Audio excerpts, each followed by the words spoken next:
মক্কার আকাশ তখন তারায় ভরা, পাহাড়ের গায়ে গায়ে রাতের নিঃশ্বাস পড়ছে আস্তে আস্তে। হেরা গুহার ভেতর থেকে যদি কেউ তাকায়, দেখবে মক্কা শহরটা একটা ঘুমন্ত শিশুর মতো শুয়ে আছে। বাজার বন্ধ, কাফেলা থেমে গেছে, আর মানুষের হইচই মিলিয়ে গেছে রাতের নরম অন্ধকারে।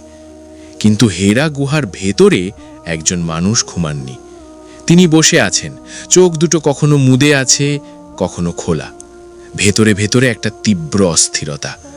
এই অস্থিরতা ভয়ের নয়, এই অস্থিরতা প্রশ্নের। এই অস্থিরতা হলো সেই মানুষের যে সত্য খুঁজতে খুঁজতে এতটা গভীরে চলে গেছে যে ফেরার পথটাও সে ভুলে গেছে। তার নাম মুহাম্মদ। বয়স তখন 40। বাইরের দুনিয়া তাকে চেনে একজন বিশ্বস্ত সৎ ব্যবসায়ী হিসেবে। মক্কার মানুষ তাকে ডাকে আল আমিন, বিশ্বস্ত মানুষ।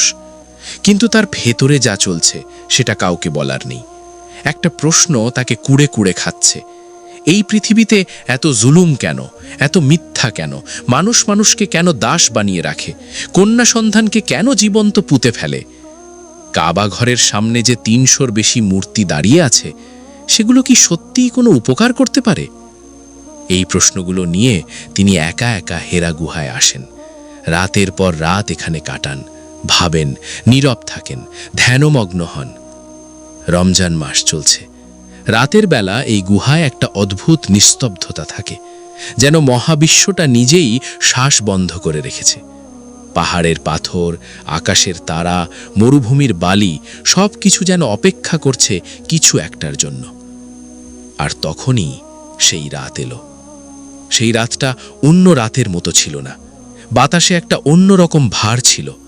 ঠান্ডাটা যেন স্বাভাবিক ঠান্ডা ছিল না, সেটা ছিল এমন এক ঠান্ডা যা মানুষের হাড়ে নয়, আত্মায় গিয়ে লাগে। তারাগুলো যেন আরেকটু উজ্জ্বল হয়ে উঠেছিল। গুহার ভেতরটা যেন সামান্য আলোকিত হয়ে আছে, অথচ কোনো আগুন নেই, কোনো প্রদীপ নেই। মুহাম্মদ সাল্লাল্লাহু আলাইহি ওয়াসাল্লাম বসে আছেন।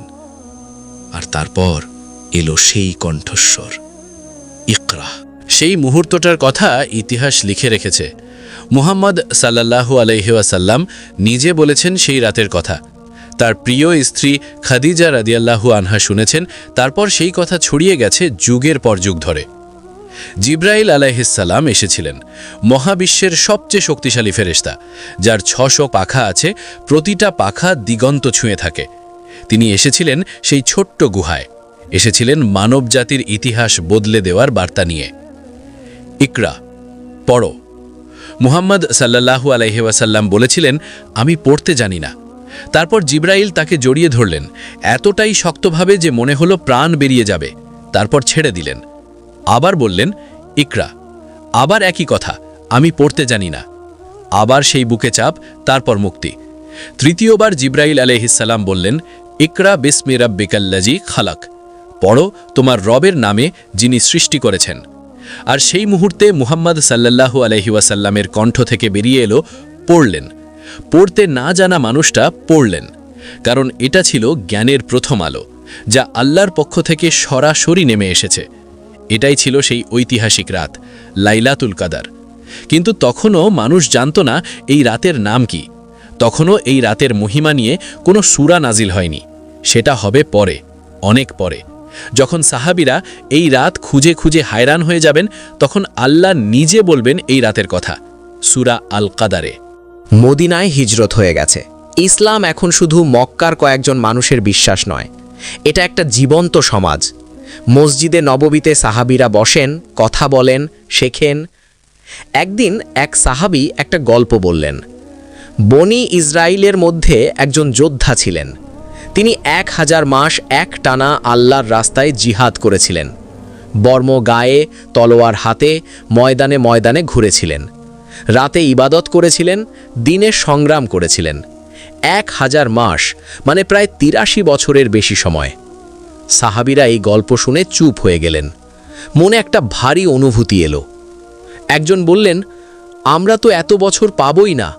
বনি ইসরাইলের মানুষরা এত লম্বা হায়াত পেতেন, তারা 100 বছর ইবাদত করতে পারতেন। আমাদের হায়াত কম, আমাদের আমলের পাল্লাও কি তাহলে কম হবে? এই কথাটা নবীজির কানে গেল। তিনি বুঝলেন এই উম্মতের মানুষগুলো চিন্তিত, তারা আল্লাহর কাছে কম পড়ে যাওয়ার ভয় পাচ্ছে। তারা ভাবছে বনি ইসরাইল 1000 বছর ধরে যে আমল করেছে সেটার সাথে কি তারা পারবে। আর ঠিক তখনই জিব্রাইল আলাইহিসসালাম এলেন আল্লাহর পক্ষ থেকে এক অসাধারণ উপহার নিয়ে। আল্লাহ তার এই উম্মতকে ভালোবাসেন, তাই তিনি তাদের জন্য এমন একটা রাতের ঘোষণা দিলেন যেটা 1000 মাসের চেয়েও উত্তম। সূরা আল কদর নাজিল হল। আরবি ভাষায় মাত্র 5টি আয়াত, ছোট্ট একটা সূরা, কিন্তু এই 5টি আয়াতের প্রতিটা শব্দ যেন একটা সমুদ্র বহন করছে। আল্লাহ বলেন, ইন্না আনজালনাহু ফি লাইলাতিল কদর, নিশ্চয়ই আমি এই কুরআন নাজিল করেছি কদরের রাতে। প্রথম আয়াতে আল্লাহ নিজে বলছেন আমি নাজিল করেছি। আমি বলতে আল্লাহ, মহাবিশ্বের সৃষ্টিকর্তা, যার এক কথায় আসমান জমিন তৈরি হয়েছে। তিনি বলছেন এই কুরআন আমার পক্ষ থেকে এসেছে, আর এসেছে লাইলাতুল কদরে। কদর শব্দের মানে কি? আরবি ভাষায় কদরের অনেক অর্থ আছে। এর একটা মানে হলো মর্যাদা। এই রাতের মর্যাদা এত বেশি যে এর তুলনা নেই। আরেকটা মানে হলো ভাগ্য বা তাকদীর। এই রাতে সারা বছরের ভাগ্য নির্ধারণ করা হয়। আরেকটা মানে হলো সংকীর্ণতা, কারণ এই রাতে এত বেশি ফেরেশতা পৃথিবীতে নামেন যে যেন আকাশ জমিন সংকীর্ণ হয়ে যায়। একটি শব্দে 3টি অর্থ, একটি রাতে 3টি মহিমা। পরের আয়াত, ওয়ামা আদলাকা মা লাইলাতুল কদর, আর তুমি কি জানো কদরের রাত কি? দ্বিতীয় আয়াতে আল্লাহ একটা প্রশ্ন করছেন মুহাম্মদ সাল্লাল্লাহু আলাইহি ওয়াসাল্লামকে, আর মুহাম্মদ সাল্লাল্লাহু আলাইহি ওয়াসাল্লামের মাধ্যমে সমগ্র মানব জাতিকে।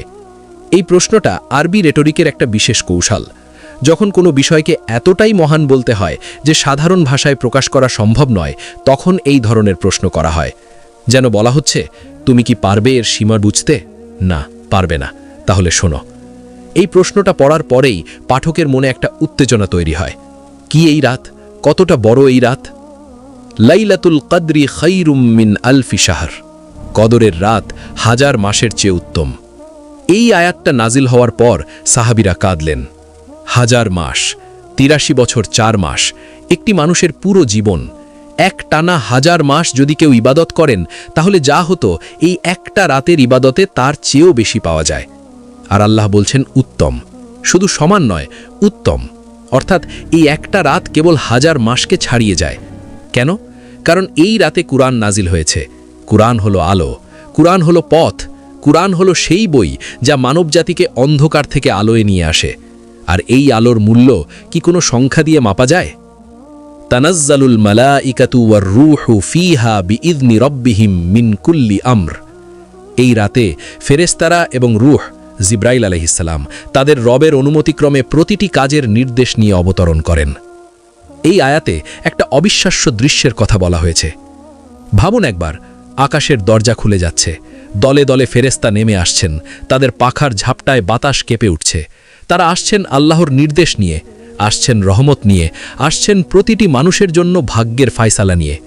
আর তাদের সাথে আছেন রূহ জিব্রাইল আলাইহিসসালাম। তাকে আলাদা করে উল্লেখ করা হয়েছে কারণ তার মর্যাদা সকল ফেরেশতার উপরে। তিনি আল্লাহর সবচেয়ে বিশ্বস্ত দূত। তিনি এই রাতে নামেন পৃথিবীতে, মানুষের কাছে, সেই মানুষদের কাছে যারা ইবাদতে মশগুল আছেন, যারা রাত জেগে আল্লাহকে ডাকছেন। বিইذনি রব্বিহিম, রবের অনুমতিক্রমে। এই কথাটা খুব গুরুত্বপূর্ণ। ফেরেশতারা নিজের ইচ্ছায় আসেন না, তারা আসেন আল্লাহর নির্দেশে। আর সেই নির্দেশে আছে প্রতিটি কাজের জন্য নির্দেশনা। মানুষের রিজিক, মৃত্যু, জন্ম, বৃষ্টি, বিপদ সব কিছুর হিসাব এই রাতে করা হয়। শেষ আয়াত, সালামুন হিয়া হাত্তা মাতলাইল ফজর। এই রাত শান্তিময় ভোর হওয়া পর্যন্ত। শেষ আয়াত, সবচেয়ে মধুর আয়াত, সালাম, শান্তি। এই রাত হলো শান্তির রাত। সূর্যাস্ত থেকে শুরু হয়, চলে ফজরের আজান পর্যন্ত। পুরো রাতটা শান্তিতে মোড়ানো। শয়তান এই রাতে কিছু করতে পারে না, মন্দ শক্তি এই রাতে দুর্বল। ফেরেশতাদের উপস্থিতিতে আল্লাহর রহমতে এই রাত হয়ে ওঠে পৃথিবীর সবচেয়ে নিরাপদ রাত। হাত্তা মাতলাইল ফজর, ভোর হওয়া পর্যন্ত, মানে ফজরের আজানের সাথে সাথে এই বিশেষ অবস্থার পর্দা নামে। দিন শুরু হয়, কিন্তু যে রাতটা গেছে সে রাতের বরকত থেকে যায় সারা জীবন। নবীজি সাল্লাল্লাহু আলাইহি ওয়াসাল্লাম বলেছেন যে মানুষ এই রাতে ঈমান ও এহতেসাবের সাথে অর্থাৎ বিশ্বাসের সাথে এবং আল্লাহর সন্তুষ্টির আশায় ইবাদাত করবে, তার আগের সমস্ত গুনাহ মাফ করে দেওয়া হবে। ভাবুন একবার, জীবনের সমস্ত পাপ, সেই ছোটবেলার ভুল, সেই যৌবনের মাথা গরম, সেই বার্ধক্যের অসহায়ত্বে করা ত্রুটি, সব কিছু একটা রাতের ইবাদাতে। লাইলাতুল কদরকে কোরআনের রাত বলা হয়, কারণ এই রাতে কোরআন নাজিল হওয়া শুরু হয়েছিল। কিন্তু কোরআন নাজিলের পুরো ঘটনাটা অনেক গভীর। আলেমরা বলেন কোরআন দুভাবে নাজিল হয়েছে। প্রথমত, পুরো কোরআন একসাথে লহে মাহফুজ থেকে প্রথম আকাশে নাজিল হয়েছে লাইলাতুল কদরে, একটা রাতে একসাথে পুরো কোরআন। দ্বিতীয়ত, সেখান থেকে ধীরে ধীরে 23 বছর ধরে আয়াতে আয়াতে সূরায় সূরায় নবীজির কাছে নাজিল হয়েছে। তাহলে লাইলাতুল কদর হলো সেই রাত যে রাতে আল্লাহর কথা, যা অনন্তকালের, যা সৃষ্টির আগে থেকেই ছিল, সেটা মানুষের পৃথিবীতে নামার যাত্রা শুরু করেছে। কোরআনে বলা হয়েছে এই রাতে ফেরেশতারা নামেন দলে দলে, শুধু কয়েকজন নন, এত বেশি সংখ্যায় যে মনে হয় আকাশ পরিপূর্ণ হয়ে গেছে। নবীজি সাল্লাল্লাহু আলাইহি ওয়াসাল্লাম বলেছেন এই রাতে ফেরেশতাদের সংখ্যা পৃথিবীর পাথর কণার চেয়েও বেশি। পাথর কণার চেয়ে বেশি? এই পৃথিবীতে কত পাথর আছে, কত কোটি কোটি কোটি, আর তার চেয়েও বেশি ফেরেশতা এই একটা রাতে পৃথিবীতে নামেন। তারা কেন নামেন? তারা আসেন মানুষের জন্য দোয়া করতে। যে মানুষ ইবাদাতে আছে, ফেরেশতারা তার জন্য আল্লাহর কাছে ক্ষমা চান।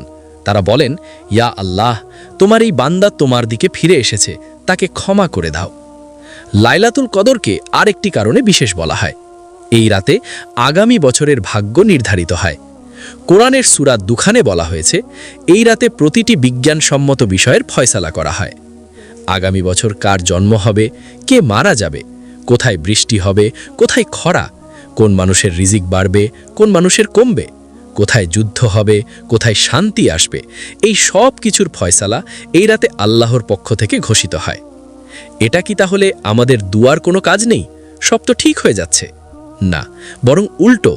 এই রাতে যেহেতু ভাগ্যের ফয়সালা হচ্ছে, তাই এই রাতে দুয়া করার গুরুত্ব সবচেয়ে বেশি। আল্লাহ তাকদীর নির্ধারণ করেন ঠিকই, কিন্তু তিনি দুয়াকেও তাকদীরের অংশ করে রেখেছেন। অর্থাৎ যে এই রাতে দুয়া করল, তার দুয়াটাও তাকদীরে লেখা আছে, আর সেই দুয়ার ফলে তার ভাগ্যও লেখা হয়েছে। তাই এই রাতে যা চাওয়ার চাইতে হবে, আল্লাহর কাছে হাত তুলতে হবে, চোখ বন্ধ করে বলতে হবে, ইয়া আল্লাহ, তুমি আমার জন্য ভালোটাই লিখে দাও।